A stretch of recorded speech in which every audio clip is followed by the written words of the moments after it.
Hey, Brendan from Blue Light, and in this video today I'm going to talk to you about 5 proven steps that will absolutely work in terms of managing performance. It's going to really impress your board if you're going for the promotion process. If you're not going for the promotion process, it's going to enable you to put in place a series of systematic interventions that are going to ensure that you no longer have to do action plans, because that is the cliched answer that people come up with in forward-facing questions for promotion to sergeant, inspector, chief inspector, superintendent around managing performance. And it's dry, it's cliched, and quite frankly, action plans don't work. I mean, let me ask you this question.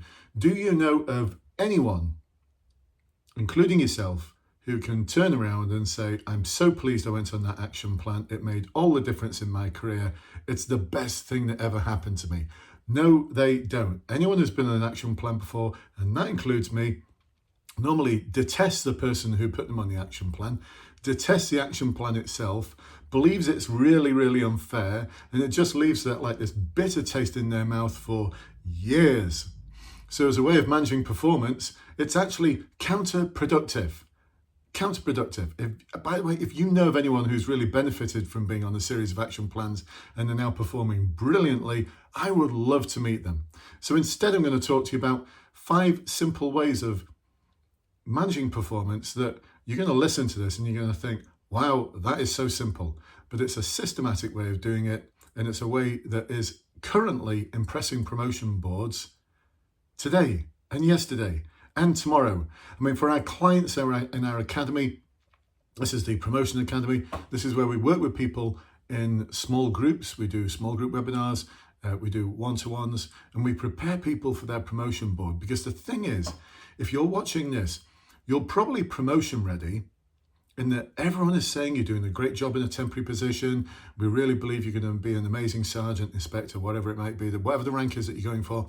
And you know you can do the job, and everyone else knows you can do the job. But the thing is, that's completely different from being promotion board ready. Because most police forces, actually just about all of them, are still using an archaic system for promotion, one that was exactly the same as the one that existed when I joined the police in 1985. I went for my first promotion board in 1987. Can you believe that? And it is no different to the promotion boards that you're suffering at this moment in time. But the thing is, it doesn't matter what I think about whether they're archaic or not, because the golden rule kicks in. Those who hold the gold make the rules. So you've got to impress those who hold the gold. They are the superintendents and chief superintendents and ACCs who are sitting on the other side of that big desk. So you've just got to impress them. Should we dive in and talk about the 5 things? Actually, before we do, you might be thinking, who is this guy? How can I trust him? Well, I joined the police in 1985 and I got promoted to sergeant in 1992.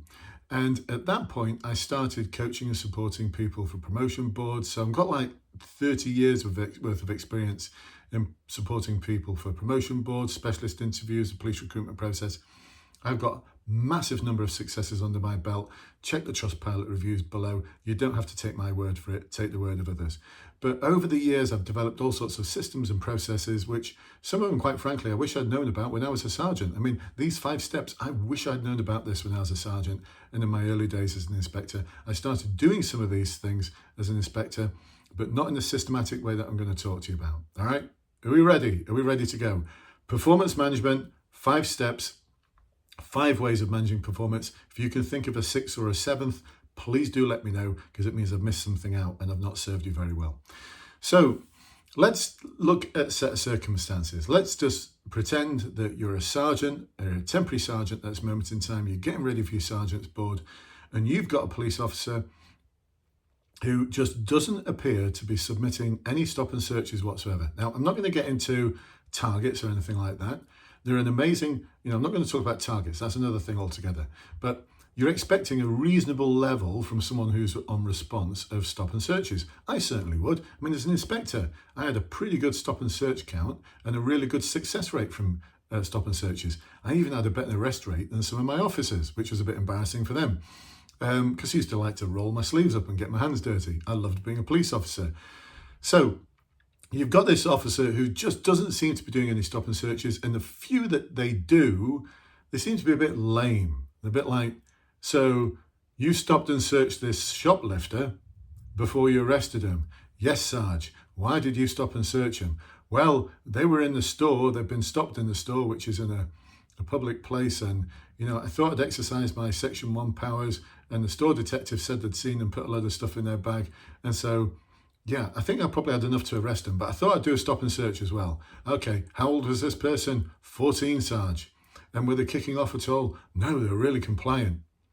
So they've done a stop and search, but is that really the stop and search that we're looking for? Probably not. We're probably looking for something that's a little bit more about catching the real bad guys. I'm not saying the 14-year-old shoplifter is not a bad guy.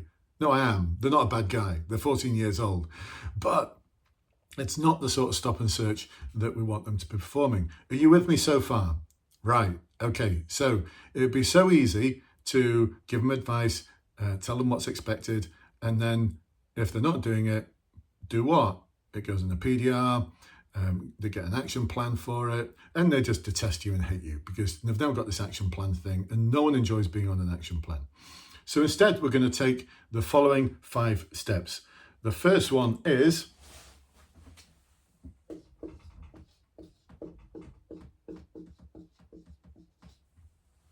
they don't know. So it may have been the case that they've gone all the way through their tutorship, they've had different sergeants before you, and no one has ever said to them, our expectation of you as a response officer is to get out there and conduct stop and searches. So as far as they're concerned, they didn't know they had to do stop and searches. They just thought, that's just a power I've got. No one's really got an expectation of me that I do them. I know you might be thinking, lame, but it may be the case that someone actually has gone through, let's say, their first 18 months, first 2 years, and their tutors, because they had 5 different tutors, their sergeants, they've had 5 different sergeants, they're a bit lost, their head's spinning, they didn't know that you actually had to do stop and searches, that it was something that you expected them to do. Now this one's rectified really easily because what's going to happen is you're going to sit down with this person, you're going to let's call him John. So you're going to sit down with John and go, hey John, I've been your sergeant now for 3 months and I've noticed that you've only done 2 stop and searches in that whole 3 months. So what's going on there? And they're just going to go, oh, I didn't know I was meant to be doing lots of stop and searches, Sarge. Because the thing is, John might be really, really good in other areas. John's brilliant with victims. John's great at RTCs. John's great at putting a file together. John's got a great arrest rate. John just isn't doing that many stop and searches. Simple. So now you can just turn around and just go, well, John, I'm letting you know now, my expectation is that you will do stop and searches and you'll do them as many opportunities as you can. They need to be ethical, they need to be legal, and I'm going to put that in writing for you in an email as well, so there's absolutely no confusion as to what I expect you to do. Is that okay, John? Yes, John's going to go like, yeah, no problem, Sarge. I will get out there and I'll do stop and searches. Brilliant. So that's the first step in managing performance, making sure that the person actually knows that this is something you expect of them. And you may be thinking, that's obvious. Well, no, it isn't. Stop and search, maybe. You may be thinking that's really obvious, but think about the complexities of policing and all the different things that you're expecting of our officers. They can't be expected to know that they're meant to be doing everything, especially with shifting priorities, got new chief constables come along, a new chief superintendent. You know, if everything's a priority, nothing is. And that's the scenario a lot of police officers are faced with, is that everything is a priority, so nothing is. And they don't know what exactly is required of them. And you're making it really clear to them that this is something I require of them. So now you know. Make sense so far? Right, let's look at the next step.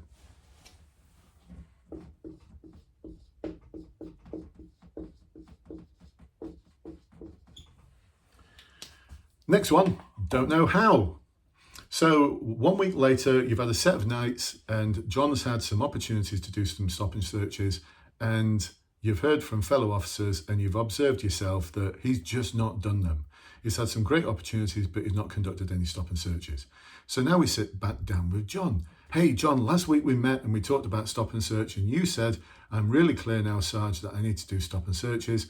But you've had some great opportunities this week, and I've noticed that you didn't actually take any of those opportunities. Some of your colleagues did, but you didn't. So what's going on? And John may turn around and go, well, do you know, Sarge, to be honest, I'm not really sure how. I'm not really sure how. Well, didn't you cover it in training? Yes, we did, but that was just a knowledge and understanding. Practically, I'm a bit nervous about it. I've only done one or two with like 14-year-old shoplifters. They were really compliant. And honestly, Sarge, I'm just not sure. I'm not confident. So now we've got a training issue, and it's your responsibility as a sergeant to think, right, now it's on me to make sure that this person is skilled up so that they know how to do a stop and search. And I know, again, you might be thinking, excuse me, that's ridiculous. Think about it. There's a lot of moving parts to stop and search. You've actually got to know your law, you've got to tell them the law, and you've got to conduct a safe search in conjunction normally with one of your fellow officers or on your own. There's a lot of moving parts. There's a lot going on there. And if you're not confident to be able to do that, especially in the face of someone who's actually really in your face, then your bottle's going to go. And so it's not that this person doesn't know that they've got to do it. It's just that they don't know how to do it. So it's your responsibility now to ensure that you're going to train them up to make sure they are aware of that. Now, in our academy program, we talk about the how a lot, because it's the how that's going to get you the marks on the board. So you talking about it's my responsibility now to train them, what they're going to be wanting to know is, yeah, great, how are you going to do that? How are you going to do that? So that's something, I'm not got the time to cover that now, but we cover it in great depth in our academy. Academy is where we work with people, small group one-to-ones,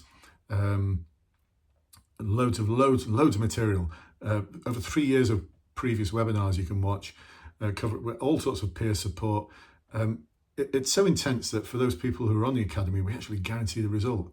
What we say to them is, if you don't pass, we'll keep working with you. If you don't pass your second board, we'll give you a full refund, because it means we've let you down. I mean, can we say fairer than that? If you'd like to find out more about the academy, then check the links below, drop us an email, drop me a message, and we'll send you some details about how to join. We will ask you to go on a discovery call. It's about 45 minutes to an hour long. This is where we get to know you better, you get to know us better, but we make sure it's a good fit for you. Just because you're breathing and because you've got a pulse doesn't mean to say that we're going to sell you our academy program. We're really selective about who we accept onto it because, quite frankly, we don't have many coaches. There's not many people who are ex-police officers who can actually do this, which is why we've got such a small and exclusive team. Anyway, back to performance management. Is this making sense so far? So just to review, the first thing is they don't know they need to do it. The second one is they don't know how to do it. Right, let's take a look at the third one.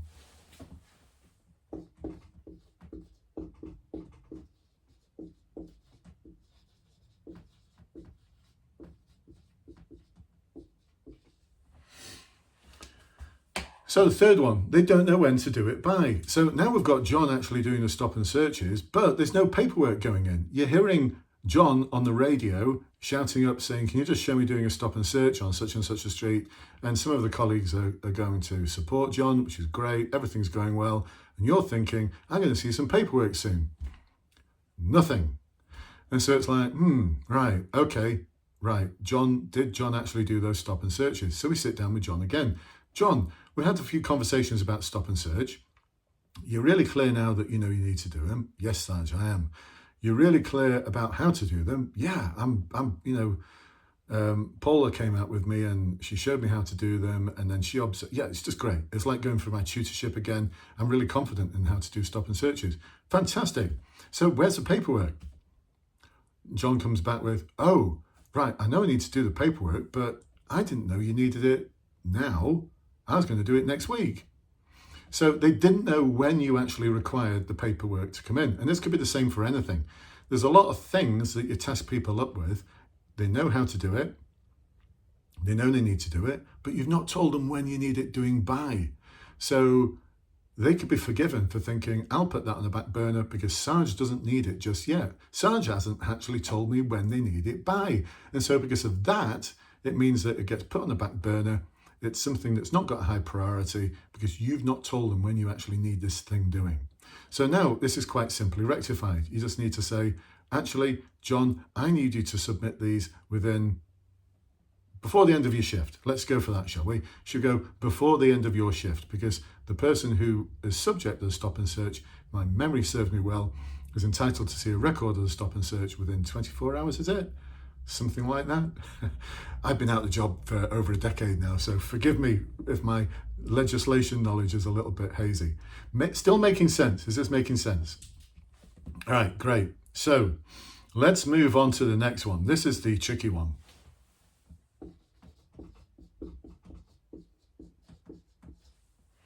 Motivation. So they know they need to do it. They know how to do it. They know when they need to do it by, but they just don't buy into it. They're like, just not interested. And this can happen for a variety of reasons. Let's just say that they're getting, I'm going to cast my mind back to Greater Manchester Police when I was in GMP. And we had something called grip meetings. Now, grip meetings are where you would just get publicly humiliated by the chief superintendent for anything that was red. Anything that was red. So targets were set, and your job was to meet those targets. And if you didn't, then you would get berated by the chief superintendent, and shit rolled downhill. It was a target-rich environment. Actually, it was target-terrible environment. It was an awful place to work. And the thing is, you can only beat people up so much with targets before they could just become numb to it. So let's just imagine that you are a sergeant back in the day in GMP. I hope there's no forces out there still obsessed by targets like this. What I hear you say, there are? Yeah, I know there are, because we work with so many people who are going for promotion from forces all over the United Kingdom. We know this shit still exists. So we know that officers are going for the low-hanging fruit in terms of stop and searches. We know that officers are going for in terms of response times. They're showing themselves dealing when they're not actually there yet, or their partner's phoning up the victim and there's a conversation with them and they're showing themselves state 6 or whatever state that you use. There's all sorts of game playing going on around targets. Trust me, I know this. I was in Greater Manchester Police. When I walked out the door in GMP when I retired, I remember looking back thinking, great force, love working there. It's like Marmite, you either loved it or you hated it, or both. 95% of the time I loved it, 5% of the time I hated it, but I remember thinking, this force is so in the shit, and guess what? A few years later, they were in special measures. Why? Because they're duking the stats. They're messing around with targets. Someone had to fall on the sword. The chief constable did. He was out, and it was just a mess, and they had to bring in a new chief constable to sort it out. And I still don't think they've sorted it out. Anyway, I don't want to get into that too much, but let's just imagine that John is like pissed off now because all John ever gets is, you've not hit your targets for stop and search. Eventually, John just becomes numb to this. John becomes numb to it because after a few months of being berated because they've not hit their targets, and they've not hit targets for loads of other different things, people just become numb to it. Seriously, they do. You know this to be true. And it's like, I don't give a shit anymore. If they want me to do stop and searches, and if they're not going to back me up when I do one that's a little bit tricky, then I'm not going to do them. And so John is just not motivated. So it's your job now as a sergeant to try and motivate John, despite the fact that you're in a target-rich environment. So it's your job to try and translate whatever's going on that's coming from up at the top. And it might be that, I'm a big believer in stop searches. I've conducted hundreds of them, and I've arrested a lot of people as a result of stop searches. So look, I'm a huge believer in this tool and power, but I'm not a big believer in people being boshed over the head with it as a target. It just doesn't work. Gets forces into all sorts of trouble, and a lot of the stop searches are probably questionable. Anyway, I'm not going to get into that too much. Motivation. How do you motivate people? So that's something else we look at in the academy. I'm just looking at the time, like 19 minutes in. I'm not going to have the time to talk about motivation techniques, but again, something we look at in depth in the academy, because we'll want to know how you're going to motivate John in your board. Is that making sense? Is it making sense so far? So, motivation. Also, underpinning motivation, we might have some welfare issues. Also, underpinning motivation, we might have some mental health issues. This is where all of the business goes. This is the tough stuff, motivation. So ultimately, if we can't motivate that person, And it's probably a failing of the system somewhere, because I don't know of many police officers who would be like scared of doing stop searches if they've got the right support. And so the last one is the one I think is the one that you've probably got more of a sphere of influence around than you actually believe you have or know that you have. And this is a really important one.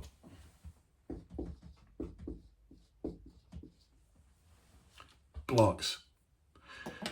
So let's just imagine then that John knows that he needs to do stop and searches. He knows how to do stop and searches. He knows when the paperwork needs to be in by.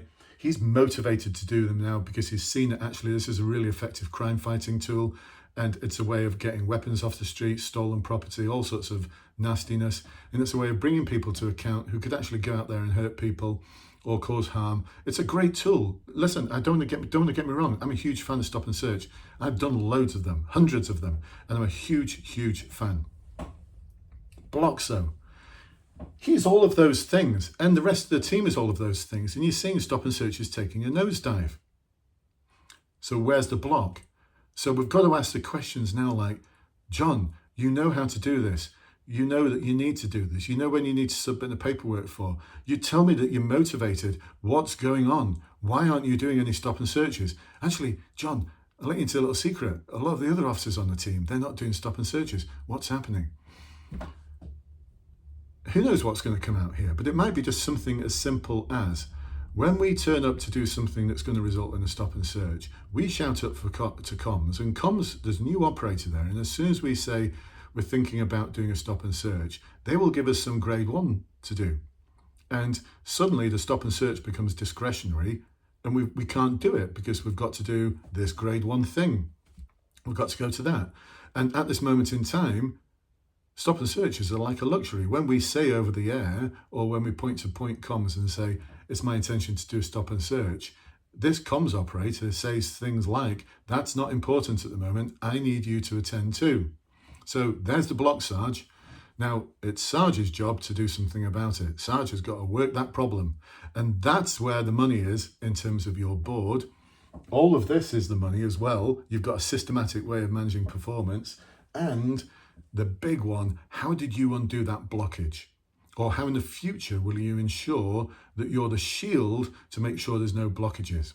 Now, a great analogy I've heard for this, I'll make it even simpler for you, is the owner of a restaurant. And this owner of a restaurant asks every morning of the chefs, could you make me an omelette for breakfast? And by the 5th day, they're getting really sick of the chefs saying, look, I know how to do an omelette. I know exactly when you need the omelette by. I'm motivated to do it. I really want to make a nice omelette for you, but we've got no eggs in the kitchen.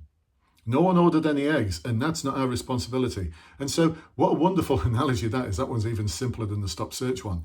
Doesn't matter how many times that chef tries to make an egg or is motivated to, make an omelette, or is motivated to make an omelette, they've got no eggs. They have no eggs at all. And so they just can't make an omelette for you. There's a blockage there, and it's something that's outside of their sphere of influence. So it's your job as a sergeant not to sort out the chefs. It's your job as a sergeant to unblock those things. Is that making sense? And that's why these conversations are so important.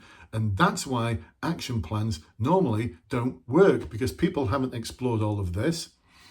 And invariably, when I've spoken to people on action plans before, and when I had an action plan as well, it's like, yeah, but the reason why I'm on an effing action plan is because of some kind of block in the organization. And it's not my fault. And then you just get people detesting you as a sergeant because you're the one that put them on an action plan. And you think this is a great way of getting promoted. Actually, it's not.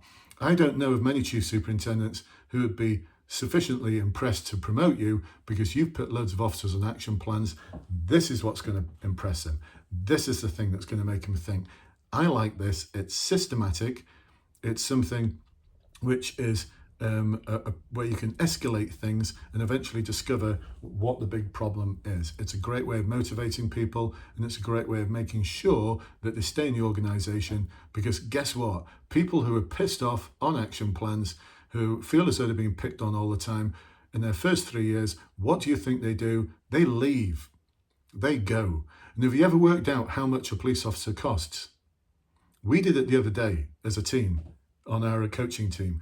And we've worked out, we've not got the exact cost, but we've worked out that by the time an officer gets to 3 years in service, it's probably cost the taxpayer in the region of about £400,000. £400,000. So if you've got 20 officers leaving any division every year, that is costing the public purse £8 million. £8 million. So why is this way of performance management so important? Because it touches on leadership, it touches on welfare, it touches on retention, it touches on making sure that people are actually happy at work, they've got the tools they need to do the job. And I know it might sound a bit preachy and simplistic, but it is that simple. It is that simple. The action plan is the last thing you ever want to be doing. And normally at that point, if it's getting to a point where it's an action plan, if they're student officers, you're probably having a conversation like a conversation that one of our academy members had, where it was a long conversation. They'd use this kind of technique to lead up to it. And it got to the point where this individual was saying, do you know, Sarge, on reflection, I really don't think I'm cut out to be a police officer. And they had a long discussion about all the different alternatives, what could be done to save their career. And they both decided that actually it's just not for you. And you know, the thing is, as opposed to that person leaving the constabulary pissed off, they went as a real advocate for the force, because they went happy, because it was a decision which had been sort of co-produced by both of them, and it was sort of led by the officer. And they were really happy with the way they'd been performance managed, as opposed to being stuck on loads and loads of action plans, which is stuff that happens to some of their colleagues who had just left because they're pissed off, and they go back out and say, don't join the police, it's awful. This individual went out and he was an incredible advocate. He actually said to the sergeant, I'll keep you updated about how I get on in whatever the other career was that they were going for.